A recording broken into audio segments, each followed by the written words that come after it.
family, it's your girl Cooking with Q with BLAC Magazine, and today I'm gonna show you guys how to make something amazing, filling, healthy, and it's so good. This is something that you can make on Taco Tuesdays. We're gonna make some simple tostadas.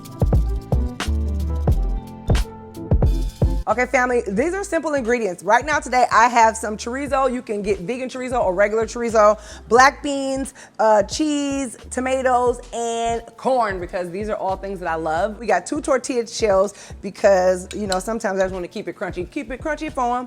I got black beans right here. These black beans are already cooked. So a lot of times when I keep stuff in the fridge, I keep it already ready so I can just grab it to eat. And I can switch up the recipe. So even though I'm making a tostada, this could be a burrito, a taco, whatever. It's a way for you to make multiple meals out of one ingredient, okay? I'm going to put a little bit of cheese on there.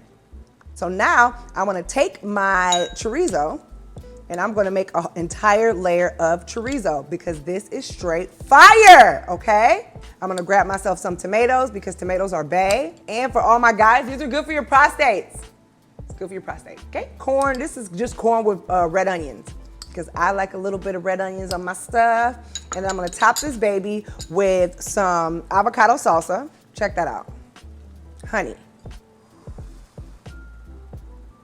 Oh, I'm gonna pop this baby in the oven for like 2.2 seconds just so I can, because I'm a picky person, I like it to be super hot.